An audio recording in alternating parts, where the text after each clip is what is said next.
Hey, what's up, you guys? It's the Sweet Tea Show, and I'm back to talk about Love and Hip Hop Miami, Season 3, Episode 9.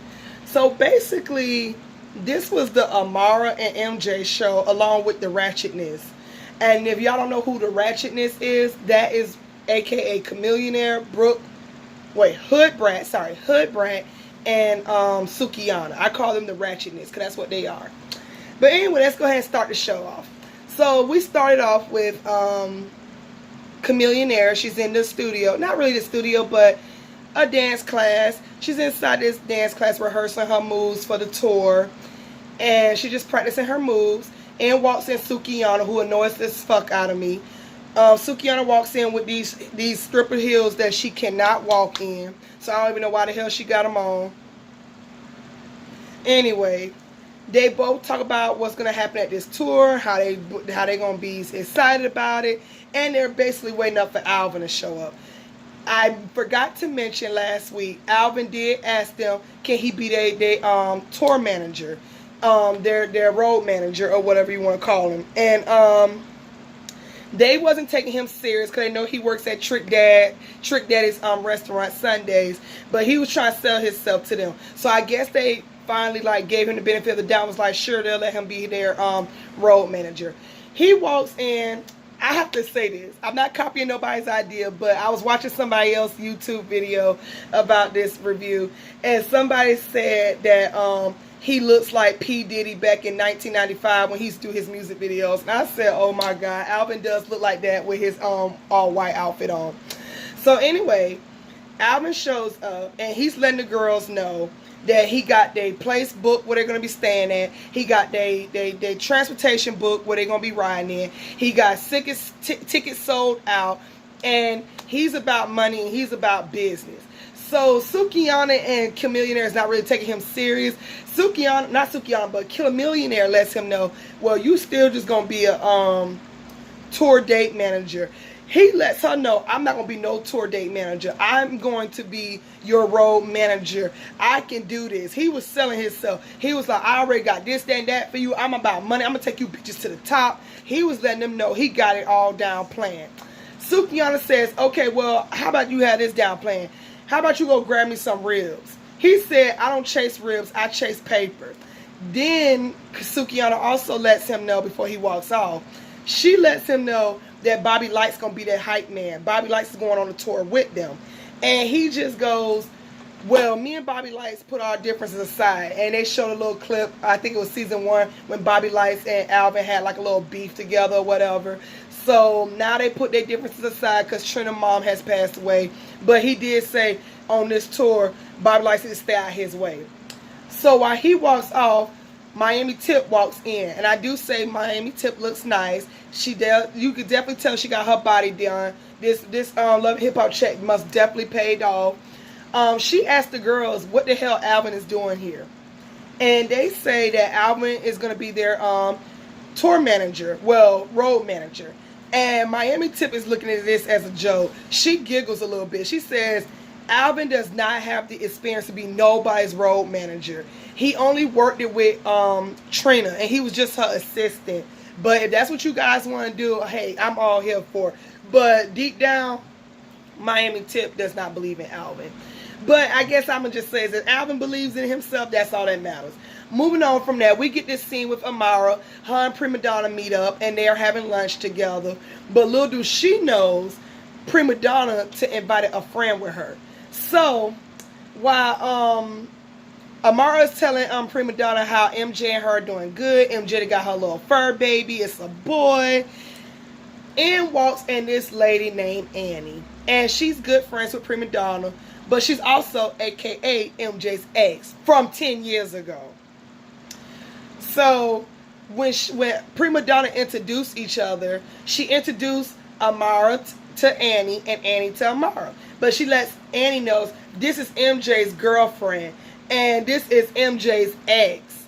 So Amara's like, wait a minute, you didn't let me know. I'm not going to do her accent. I can't do Amara accent, but I will try a little bit for y'all. Just to spice things up a little bit. Amara was like, I didn't know we was going to have company. Like, you didn't let me know. This is supposed to be me, you, and I. You didn't say anything about you was going to bring company. So the girl lets her know how she's a date MJ and how she's a mother of 3. He took care of her children. She's a little bit older than him. But he's also a deadbeat. Like, he never wanted to work. He never, like, he was basically she was trying to say MJ was living off her. And MJ and her, I mean, not MJ, Amara and Lay started going back and forth. Not so much going back and forth, but Amara's like, why are you telling me these things for? And she was like, because he's the perfect gentleman. But let me guess, he's not paying none of your bills. He's mooching off you. He didn't have nothing going for himself when he was with me. And trust me, when the money stops flowing, he's going to disappear on your ass. I don't want to see him do another woman like he did me. And she's just telling Amara all these negative things about MJ. How MJ is a moocher. How he used people. He manipulates. You know, he left her high and dry. He cheated on her. Well, the case, I think she said he cheated on her. I wasn't paying attention. I was kind of curling my hair last night when I was watching this episode. I'm not going to lie. At least that part I was. And in the confessional, Amara was like, she's not telling me anything I don't know. I notice in the back of my head, it's just, it's so real, and I feel so betrayed, and I feel so stupid. So, later on that evening, we see Amara slow walking in her house, like this is Waiting from Izelle scene. And she yells, MJ, MJ. I swear to God, this scene was giving me All My Children and the Spanish people soap opera. MJ, we need to talk. I'm not myself. I am feeling very upset. I am feeling betrayed. By who? Me? So then she sits up here and tells him, I had to sit down with your ex Annie, and she told me all these nasty things about you. And I realized she was right. You're not a good man for me. I haven't been a good man. You shut up. I'm not trying to laugh. It's like she really was putting on for these cameras. And she was just, she told me how you was going to use me, MJ. She told me how you was never going to work. How do the bills get paid? MJ gets loud and say, so the bills don't get paid? They get paid because I ain't paying them, MJ. I ain't paying them. And then she started speaking in Spanish. And she go back to English. He's yelling over her. And she was like, I can't deal with this. I loved you when you have money, and I loved you without money. But I can't do this anymore. How was you supporting her when you was with her? How were you supporting her? And he lets her know he had a record deal back then. But then he also admits that he wasn't working. He was hustling. And he was like, he made a lot of mistakes. But he was young when he was with her. And you know, that was 10 years ago. He has a side of the story, too. And he was like, I'm glad you let this lady manipulate you. But at the same time, I have a story, too. So you don't care about my story. Basically, Amara said it's over. She said she think he should leave. So he goes upstairs, start packing his stuff. Amara is crying. Her mama comes down saying, what's going on, Amara? He gets this garbage bags, slams it open. Amara starts yelling in English and Spanish, and I'm sorry, but she reminded me of my best friend Maria's mom. That's my best friend named Maria, and her mom does the same thing. She'll be mad in English and in Spanish, and you don't know what the fuck she is saying because she has already broken English. And it was so fun when Amara was like, don't be breaking shit in my mother's house. Okay? You got to don't do it. And I'm like, who is she talking to? And what's up there on the ceiling? Next thing you know, you see this black lady come out of nowhere, supposed to be Amara's assistant. Amara's crying. She's trying to comfort her. So Amara's mother goes upstairs. I don't know what that lady was saying. I think she was talking to MJ in Spanish, and I guess he just understood Spanish. So she was basically saying, what's going on? Calm down. He thinks it's not going to make anything right. And he just saying how much he loves Amara and how Amara's letting his ex ruin their relationship. He does everything for her. It doesn't make no sense that she's listening to one bad person. Why these chicks got to mess with something that's happy?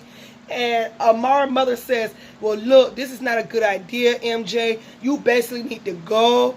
You know, Amara doesn't need to spike her blood pressure because I have to depend on her too. You need to go get a hotel and just leave for a couple of days, okay, MJ? He said, all right, mommy, you right. So mommy was able to bring MJ back a notch.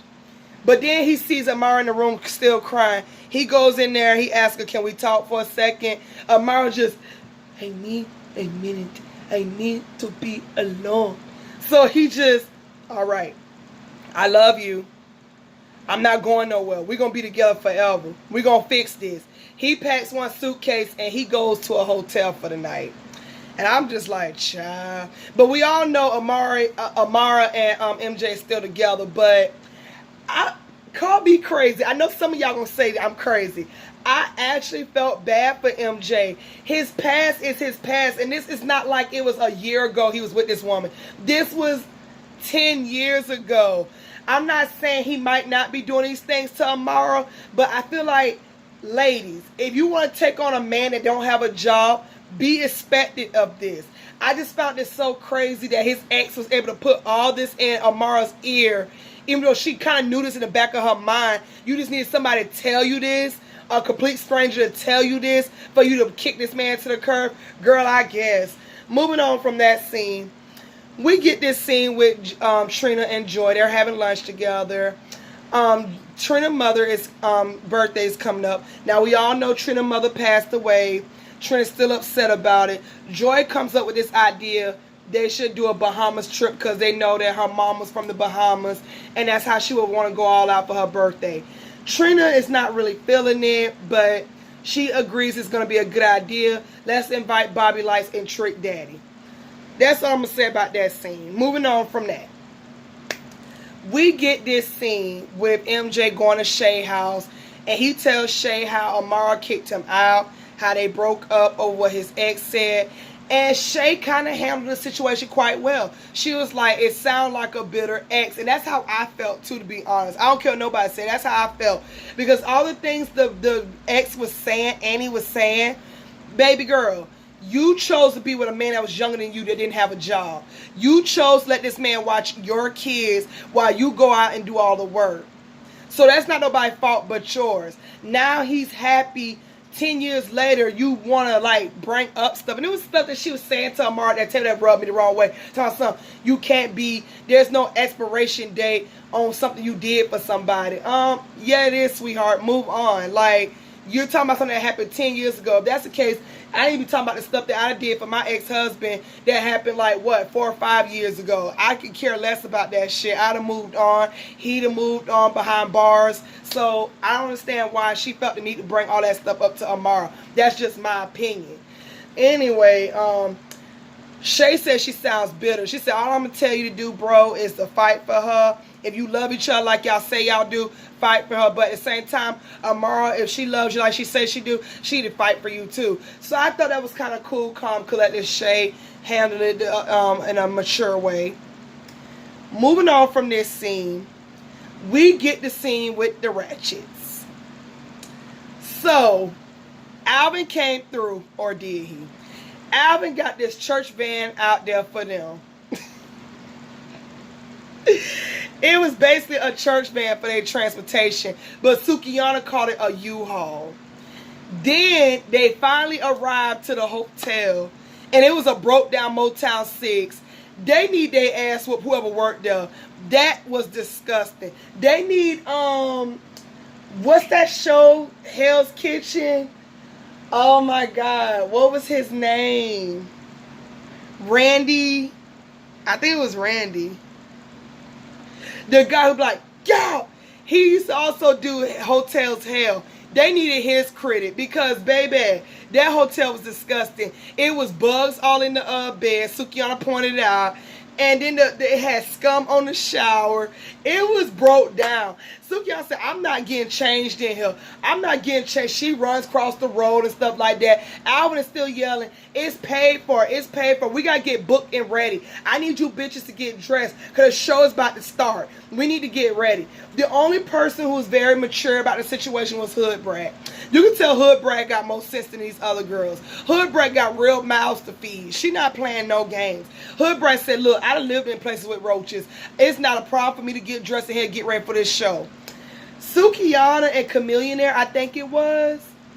Or was it Sukihana and Bobby Lights who was doing the most complaining? I think they showed up a little bit later. No, I don't know who showed up later, but I know Sukihana wasn't on time to the building. They get to the building, and apparently the promoter that Alvin spoke to dipped on their ass. And it's supposed to be hip-hop night at this country bar. It's literally like 7 white folks in there. Everybody thought Alvin, I thought it was supposed to be booked and busy and sold out tickets. He said he don't know what went wrong, but it's already paid for and I already got our money for it. So let's go. So basically the girls was going to get paid regardless whether it was 1,000 people or 7 people. But it was all white people. Hood Brat lets us know in her confessional, white people like my music too. So I'm going to give them a performance. So Bobby said, where's the stage? They didn't even have a stage in their bar. It was so funny. But nonetheless, Bobby gets up there. Give it up for my bitch, Hood Brat. Hood Brat gets up there, do her little performance. I swear some of the white people was like, you know, some of them was like feeling it just a little bit or whatever. Then Chamillionaire gets up there. She's doing all the twerking. She's dancing. White folks was dancing to her music. They'll nod their head. They'll clap to it. Meanwhile, Sukihana pounding in the corner having a drink. Telling us there's a fly in her drink. And she not performing. She don't want to perform. I said, girl, you might as well prove your shot right now. Because now you about to get on my goddamn nerves. Get up off your ass. Mona Scott said, look, this scene is rolling. You getting paid with my chicken gift card. Shout to Alex who be saying that. Girl, get your ass up. So she finally gets up after the crowd shouts her out. Because Bobby gets up there and Bobby goes, Suki, Suki. And everybody starts claying Suki. So she says, since everybody cheering me on, let me get up there. And of course she does something so ratchet. She sits up here and says, let me shove the dick down my throat. And I don't know her lyrics and I don't care. But I know one white man was twerking. I said, what? Did y'all white folks really like this? No, no, no. Mona Scott told y'all to get hyped and be happy. Okay, gotcha. So, nonetheless, the show did go good. Alvin, I guess you get a C- for this one. That's all I'm going to say about that. But at least, I'm sorry my dog just walking in front of y'all. Lane ain't got no type of manners. But anyway, Alvin, you get a little C point for this. This was cute for what it was. I guess the girls gonna let him do the next book tour, but it did go successful. They definitely got liked where they was. People clapped for them. People liked it. They definitely put on a show, and I like that everybody just, you know what? Let's stop. Let's get this money. Let's perform no matter how many people is in this place. Let's get this bread, and that's basically pretty much what they did. And that was Love and Hip Hop Miami, y'all. So y'all already know. Thank you for liking this video. Like, comment, and subscribe. And I will catch you guys next week. Or unless there's some celebrity gossip I want to share with you guys. I will be doing New York finale. Because I want to do the reunion. I don't know if I want to do New York episode. It depends on how I feel tomorrow. But it really wasn't nothing interesting to talk about, to be honest. But I have all day tomorrow at work to think about if I really want to do it. But like I said, I will definitely be doing the finale. I will definitely be doing a reunion. I cannot wait till Atlanta starts because Atlanta is one of my favorite seasons. I hope they bring it. I hope they upgrade it. I hope the storylines be very good and interesting. But yeah, that's some of my thoughts of Love and Hip Hop Miami. So I will catch you guys later. Bye.